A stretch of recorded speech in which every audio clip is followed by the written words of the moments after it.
Kingman 911. What's the address of your emergency? My bedroom's on fire. What is your address? My bedroom's on fire. What is your address?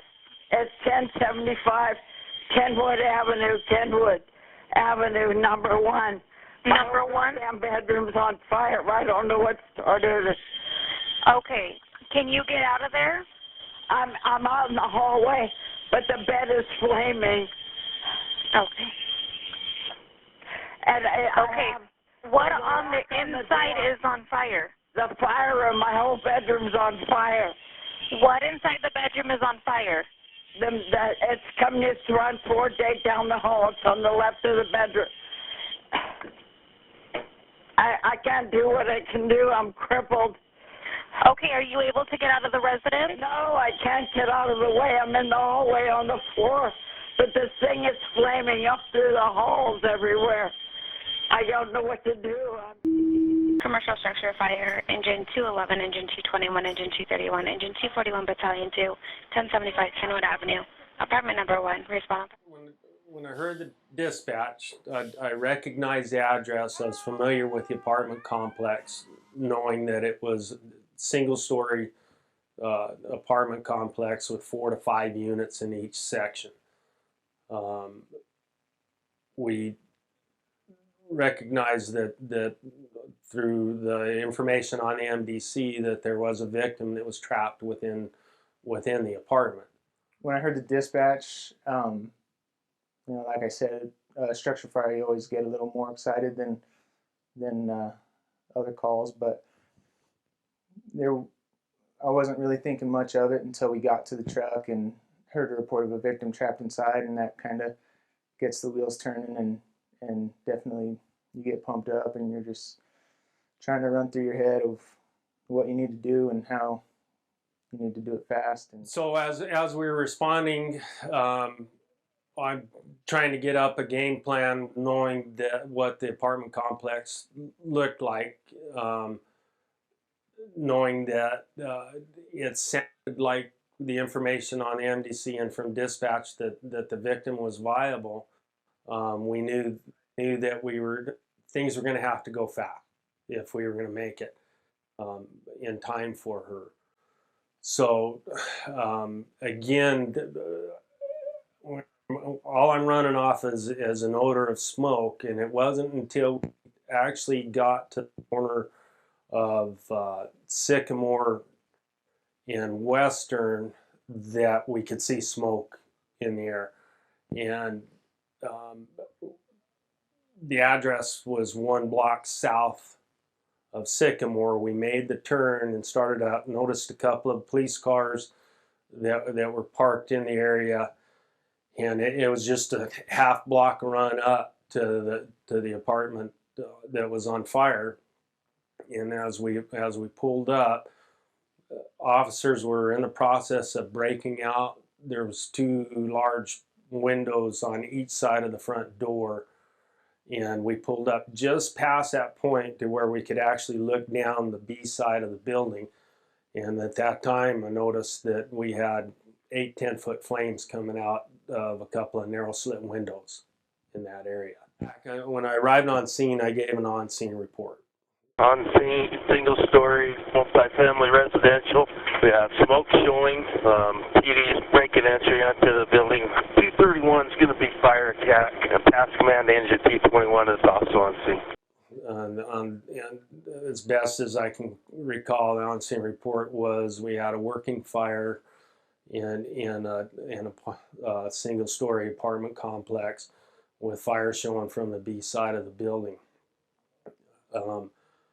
Said engine 231 was 231 was going to be fire attack, and I passed command immediately to engine 221. I could literally see them pulling up behind us, and knowing that we need to get moving in order to try to get this saved. Things were going to go fast, so we came off the engine. My firefighter and I began to pack up with our air packs, and in the meantime, the engineer had pulled a pre-connect off the engine, 150 foot pre-connect. And on the B side of that apartment, it was apartment 1, and to the B side of it was a open area, and then another set of apartments, and it was probably approximately 20 feet between the apartments. But there was a security gate across that, blocking access down to the B side. So I'm a firefighter to the nozzle to do try to reset to get a knockdown from the exterior as best that he could. When we arrived on scene, you could see there's a lot of smoke coming out of the building. I believe there were 2 police officers at the front of the building, and it seemed like they were like trying to make some sort of contact with the victim trapped inside. So I jumped out of the truck, threw my pack on as fast as I could, and Engineer Jackson at the time had pulled the crosslay to the Alpha Bravo corner, and so after I got my pack on, I went to the end of the hose line, and I was able to see fire coming out of the Bravo side bedroom windows, and there was a locked gate that I had to spray water through, but I was able to get water in through those windows as much as I could to try to cool off the environment for the victim and for the guys that were going to go inside. I had grabbed our tools, which is a Halligan and an axe, and went to the door. The front door of the apartment had a metal security door. I popped the blade of the Halligan in it and just did one push down, and that door popped very easy. And then the front door, I just took the blunt end of the Halligan, and in one blow, the door popped. And I turned around, and the captain of Engine 221 and his firefighter was fully turned out with his air pack on, and I believe he was on air at that time. And all I said was, "Let's go." And I actually kind of remember Captain Mines pushing on Ricardo. I was like, "Go with him." The dispatch notes advised that the patient was on the hallway floor and unresponsive. At the time, I immediately knew if you go straight and a little bit to the left, that was a hallway leading to the bedrooms and the bathroom in the back. And he came up, and Ricardo passed right by me, and we went in. And as we made entry into the apartment, we had heavy smoke down to the shoulder chest area of us, but we could actually make out the hallway where the victim was reportedly at. Even though there was some smoke, but we recognized this. And Ricardo also, fortunately for us, was very familiar with the layout of those apartments also. So we went in and we worked our way down, and it's a matter of 15-20 feet is the only distance that we had to travel. I immediately called fire department, can you hear me? I got no response. As I got closer to the hallway, I got closer to the ground, tried to increase my visibility. I called out again, fire department, and I heard a faint noise.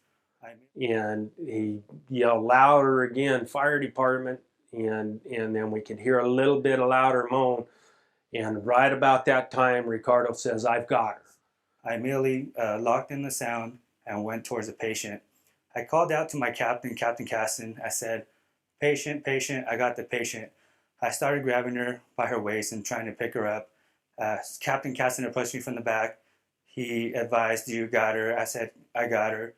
And I went to move up next to Ricardo to give him a hand, and literally I'm on his tail, and it just started moving. And Ricardo came right back and says, "I got her," as in, and then I recognized that he had wrapped around her and he was ready to get up and go. I grabbed her arm and grabbed his pack, and we just I turned and he just drug backwards, and we were out the door. And I in seconds, literally it was in seconds that all of this occurred. Looking back, when you do the timeline, within 10 minutes of us being toned out, all units were on scene. We'd made entry, rescued the victim, had her en route to the hospital, and the fire out. To do all that in less than 10 minutes, we have 10-minute markers. And to do that in less than 10 minutes is amazing. That just shows that the guys care. That means that they're going to do everything they can to protect the community, protect the people in this community, and do whatever they can to help. Back that night, it was, it's just something, it's something to be proud of, I think. And it's one of those calls that you kind of picture yourself, you see yourself in that situation when you decide you want to become a firefighter, and they don't come around very often, and that's a good thing. But you just always are kind of hoping that you know, or that you would like to think that you're going to know what to do in that situation and that you're going to perform well. And for us to get there and do everything that we did so fast and to have that result, and for her to have a second chance of life, it's something that I'm super proud of, and makes me proud to be a member of this organization and proud to be in the fire service. It's not often that we respond to one of these calls, but when we do, we have to be ready. We rarely have an opportunity to effect a rescue in conditions that we encountered on that day, and to get her out and gave her a great chance of surviving the fire. It's a wow. I don't know any better way to explain it other than, yeah, somebody was hurt, but she's going to survive. And in my 30 years, nearly 30 years of firefighting, and actually it's more than that because I did 8 years of wildlife, that was the most gratifying fire that I have ever been on in my entire career. Things worked, and our training worked. We trained to do this. Every day we train in one form or another to try to have an effect on somebody, a positive effect, and we did. And that's a good way to finish up my career.